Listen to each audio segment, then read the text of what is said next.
Welcome to Manager Tools. Trinity Pushback, One-on-Ones, Creative People, Part 2. Here we go. This cast answers these questions. What do I tell a direct who says he's too creative to do one-on-ones? Should managers be allowed to be completely creative? How important is being creative as a manager? Well, if you want answers to these questions and more, keep listening. Our next topic here is creativity is good, right? We like creativity. Absolutely. Yeah. So look, guys, just because creativity is not a reason to not engage in measurable managerial behaviors doesn't mean creativity isn't great. You got to be creative. Peter Drucker, tells us that the two core behaviors of any organization are marketing and innovation. And of course, the marketing people love that. So, well, I'm a creative person and I'm a marketer. I must be Drucker's best guy. No, actually, marketing in Drucker's mind is going out and finding what the world needs. It is not trying to convince them to buy what you have decided that they need. That's advertising or selling. Yeah, so you go out and determine what the market needs, and then you create it, and that's an innovative process. And then you have to continue innovating because organizations gradually tend toward a boring central tendency, and they lose their stars and block men die in unstrategic defiance of martial law. And leave it to Drucker, by the way, who's as good as it ever will be, to define all of the organizations of the world to a necessary and sufficient level with only two criteria. It applies to all organizations in the world. But anyway, look, guys, obviously, we want creativity in our organizations. We want the process improvement, the new products, the new services, the new system simplifications, the problem solving, the design sensibilities, the intellectual example that creative people bring to the table. And we want managers to be creative too.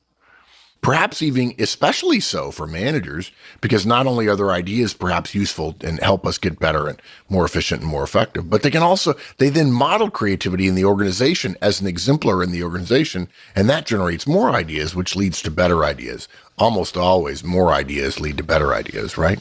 An idea is a dangerous thing if it's the only one you have. So yes, creativity is important, just like profits are important. But profits aren't always important. In fact, sometimes we do things that we know are not profitable, which then should flow to creativity too, which is creativity isn't always called for. Look, maybe a bad example. You don't carry a newborn baby around without cradling his or her head in its first few days of life in the interest of learning whether or not this way is a better way. Science has proven that you have to cradle a newborn baby's head because the head is so heavy and the baby can't hold it up. You don't get to be creative about that. I'm sorry, you don't. You don't spend all of your annual managerial budget in 1 month to creatively experience how well we could run our team with no budget in the last 11 months. I actually had a manager tell me that about 15 years ago. You don't ignore your email because you want to experiment about its true value to you and the organization. You don't get to do that. You don't get to have a creativity experiment about, I'm going to ignore mail for a week or two. I'm sorry, you don't. It is a reasonable system, and you are expected to behave in reasonable ways around it. Now, go back to the baby example. Could you try as a parent having your child sleep on a rug, a little bit of a padded rug, to see if it's better than a crib? Maybe you could. Maybe you could be creative about that. What's funny is, I suspect people wouldn't. And I'm saying, whoa, so creativity doesn't apply to everything, does it?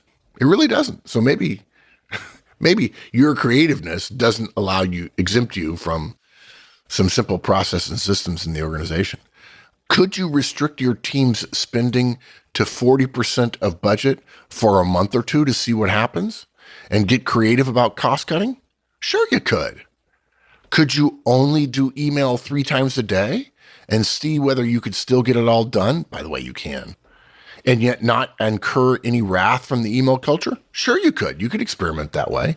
You could be creative about email. Yeah, of course you could. Dudes, creativity is necessary, but it's not everything. And it's not a defense against anything you want it to be a defense against.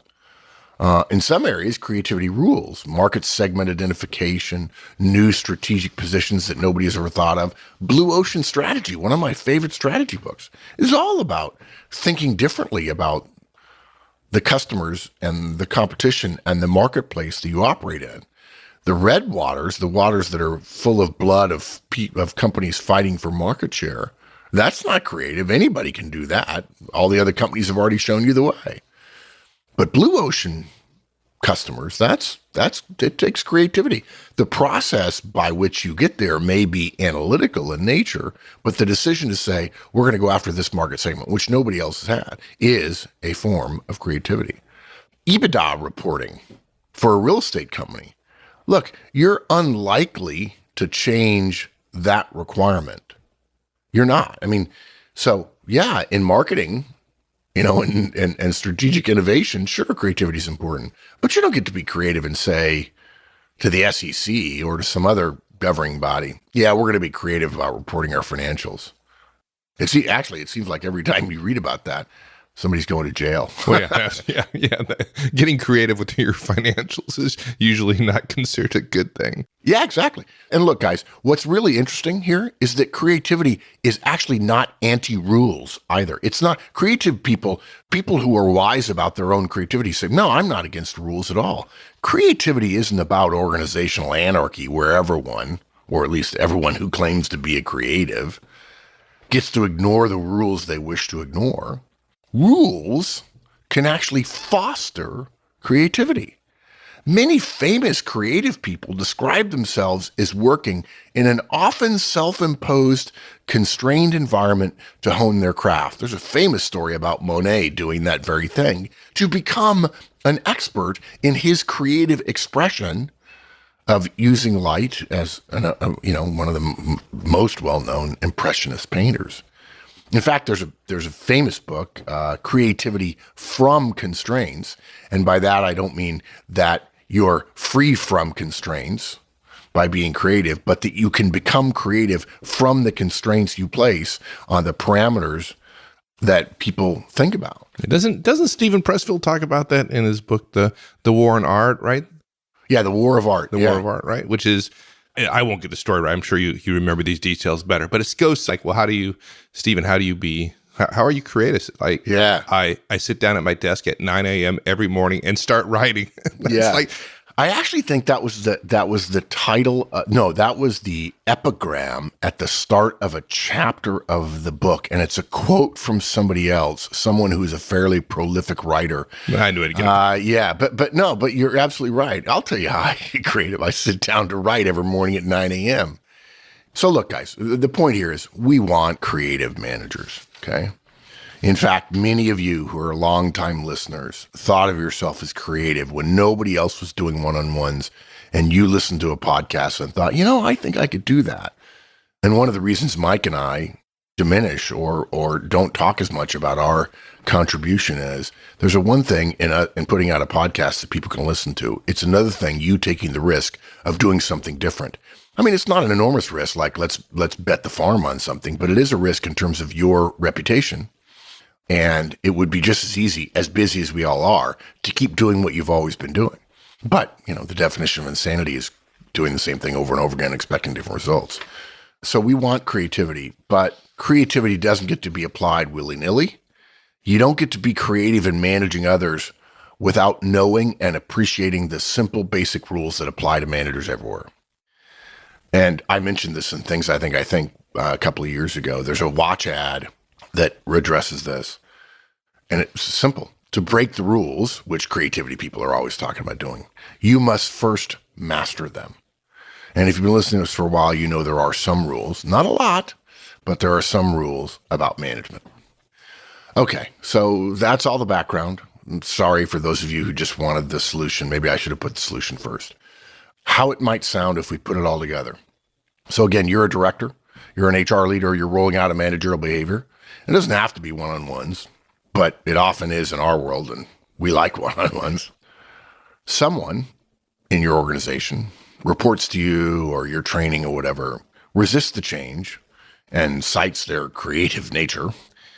How can you help them see the light so that their creativity will shine more because they apply it within some known parameters? It's almost like some of these systems and processes and step-by-step recommendations that we make will actually help a creative person's light shine in a more focused way because they won't spend a whole lot of time doing 7 wrong things and saying, as Edison, I think, said, when somebody said, look, gosh, you failed a lot. He says, no, those aren't failures. I can tell you 10,000 things that don't work. Unfortunately, an organization's time and resources, you're not Edison, just to be clear. So it might sound like this. Look, dude, I'm glad you're a creative person. That's a good thing. We can all benefit from thinking differently. And, if it was a manager, I might say, and when you come to weekly meetings, don't rein in your creativity. Now, sometimes you may need to pre-wire some things, but we can all benefit from you having more ideas and setting an example for other people of throwing things out there that are a little bit counterintuitive. I want that. Sometimes those of us who aren't as creative need your differential approach to identify new customers, new products, new systems, new processes, or just changes to them because we accept what was there, maybe because it was invented before we were here. And sometimes you just need to shine a really bright light on something and go, wow, there's a way better way.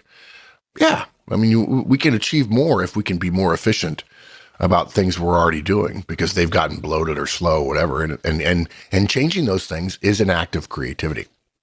And having said that, not all parts of your job are necessarily determined by your creative nature. Being on time, for instance, isn't something that being creative exempts you from. Being a creative person doesn't mean you don't have to achieve your results or meet deadlines or work well with others or husband resources efficiently, right? If at the end of the year you have 3 goals and you don't meet them and you say, well, Mark, I'm a creative person, dude, I love you, but that's not going to go very far. And I know you're smart enough not to say that to me. Management is one of those areas where creativity is great, and creativity is best used in a construct of the principles that are well established in the field. Imagine you're a creative person. You say, I'm going to jump off a building because I want to test gravity. Gravity's a principle, dude. It's a principle. Principles aren't testable. They're knowable. They're measurable, and they work all the time. As my friend Michael Swinson says, there are principles about management. And probably the most important one that we know of is that the higher your trust between you and your team, the more likely you are to achieve better results. It's the highest correlation we've ever measured, and it's significant. Being creative doesn't change the science that building trust with your team members is the most valuable time you can spend. It doesn't. Being creative doesn't mean you get to experiment on your own without having done lots of research with how a person builds trust, because how a person builds trust, a human being builds trust, is pretty well science too. It's not all science, but of the 10 building blocks, the first 7 are all scientific, or put differently, are simply known and measured as the sitting down and talking to someone else and being true to your word and talking to other people more frequently about things that are important to them is the single most efficient way mankind has ever determined to build trust. It's literally that.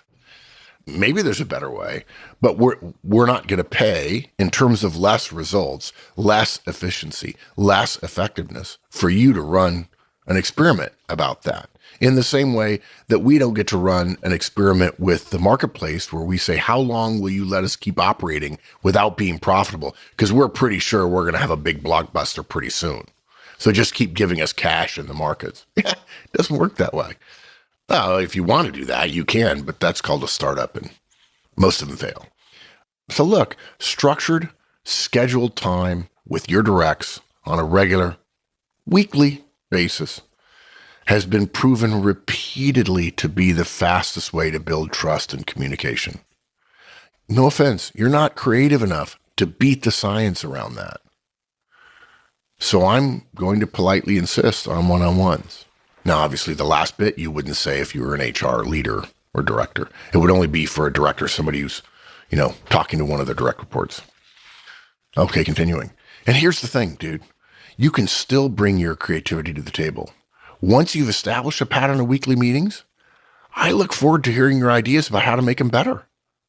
Even more important than that, one-on-ones give you focused time to share your creativity with your team and to expand on what you're doing and why you're doing it so that they can learn from you, which is why one of the reasons why organizations exist is to spread learning so more people can benefit from good ideas and bad ideas get stopped sooner.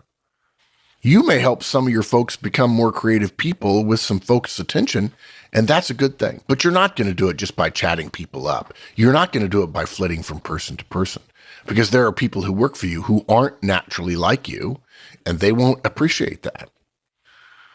So, dude, I look forward to seeing you doing them and hearing how they're working and hearing how maybe you think they could be made better within reason, just like everything else in an organization.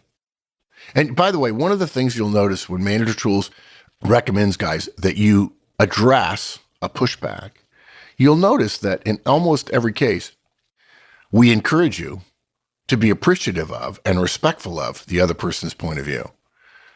There's no sense in telling them you're wrong, which, by the way, I have a lot of experience with early in my career, and I can tell you from experience, it's probably not the best way. Sometimes you can get away with it, but in the long run, you're going to get caught, and it's not helpful to you. Pretty simple, pretty straightforward.